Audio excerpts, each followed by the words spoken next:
There's no bond quite like the one between a mother and her child. Dedicated mothers often make big sacrifices to take care of their young ones, even in the animal world. One nonprofit worker regularly saw this firsthand. Over the decades working with cats, the director of a feline rescue organization had seen just about everything when it came to kitties. But shortly after finding 2 mysterious cardboard boxes on her doorstep one morning, she better understood the length some moms will go for their babies. There were no crates or cages for the kittens living at Project Per Animal Rescue in Mobile, Alabama. Nonprofit director Margie Morris made sure of that when she provided a free-range home. Before we begin, do us a favor and click that like button. Also subscribe to our channel and click the notification bell to be inspired by these heartwarming stories every day. Over 100 cats run free through the several suites of this strip mall-based rescue center. Each of them chow down on a few $1,000s worth of kibble and soil 200 pounds of cat litter as a unit, daily. To say Margie, back right, loved her rescued cats would be an understatement.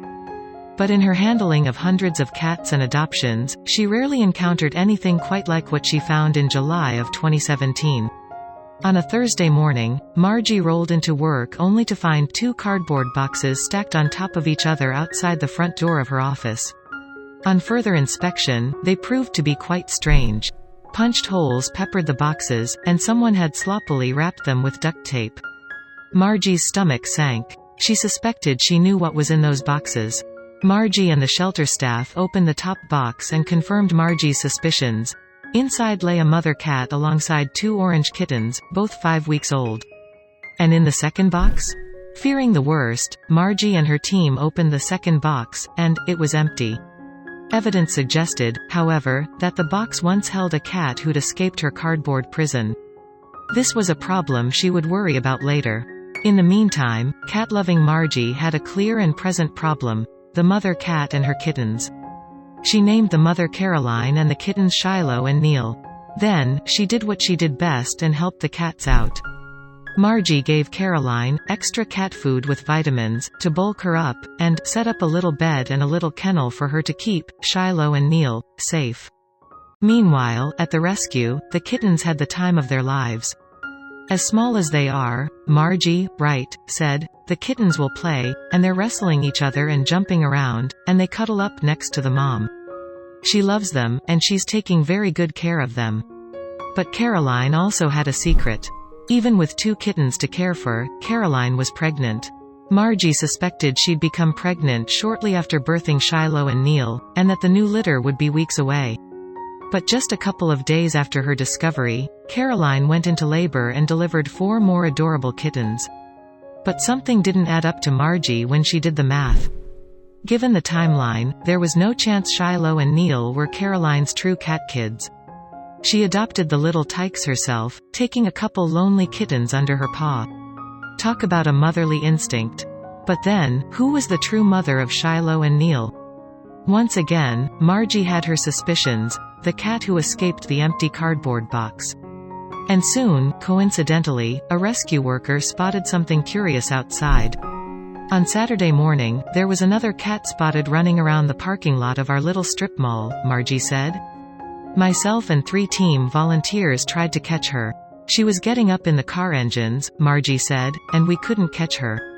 It was pouring down rain. We tried to bribe her with food, but we just were unsuccessful.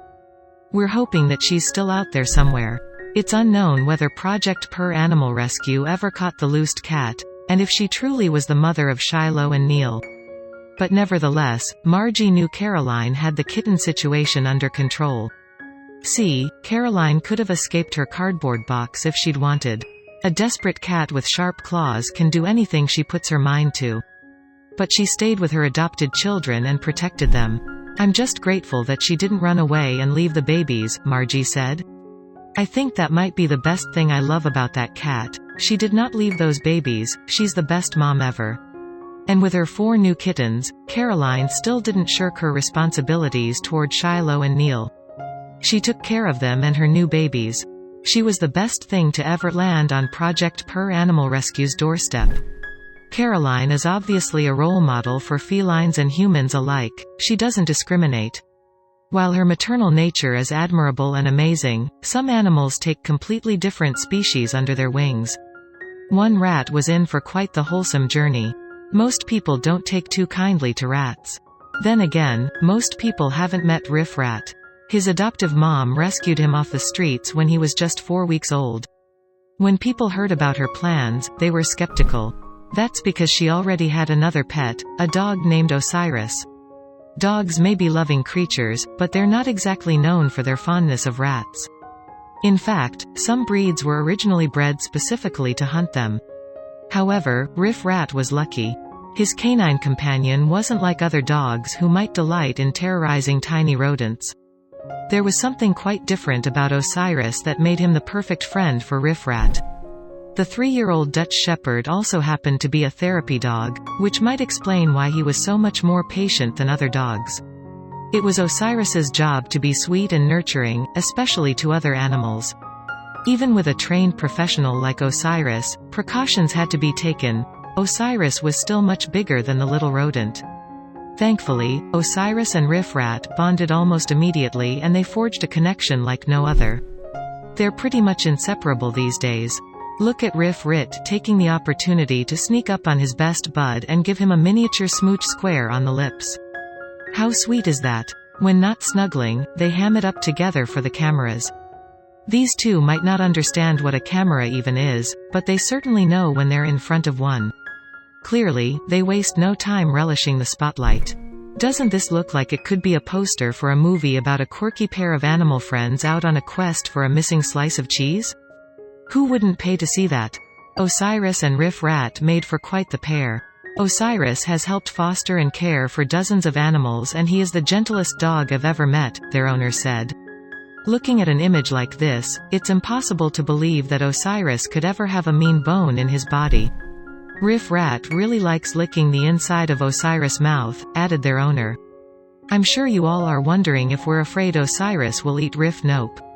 Though unlikely friends, these two couldn't be more affectionate with one another. Some folks might be skeptical when they first hear how well these two get on. To be fair, have you heard of a rat and a dog becoming best friends quite like these two? Thankfully, these photographs act as proof. Their owner also happened to capture this strange habit of Riff Rat's on film. Osiris seems quite delighted with his little pal's fondness for dentistry. And to think, Riff Rat didn't even go to dental school. Just look at how sweetly Osiris is thanking Riff Rat for his top-of-the-line dental cleaning by sharing one of his favorite toys. His favorite amateur doggy dentist deserves nothing less than a good chew toy. If Riff Rat has ever minded getting some sloppy, thank you kisses from his bestie, he certainly doesn't show it. In fact, it looks like he might be relishing every second of this very slobbery greeting. Clearly, these two animals have developed a very special relationship. Heck, it practically seems like they spend every single day just showering each other in love and affection. Osiris loves Riff Rat so much he just can't help but cover him head to tail in kisses. For Riff Rat, though, this isn't just love that he's getting from his favorite dog, it's also a regular bath. Although Riff Rat loves Osiris just as much as Osiris loves him, unfortunately his tongue isn't quite long enough, or large enough, to fully reciprocate. But his sweet little smooches definitely make Osiris happy nonetheless. Riff Rat likes to be in pockets, says his owner, and it certainly seems that way. If he can't be with his buddy Osiris, he will do just fine provided he is tucked inside a warm denim pouch. However much Riff Rat likes pockets, he definitely likes Osiris much, much more. It's amazing how gentle and patient this pooch is when it comes to hanging out with his much smaller friend. Seeing them care for each other and have such an unexpected friendship gives me a tiny bit of hope for the rest of the creatures on this planet, especially humans, says their owner. It's hard to disagree.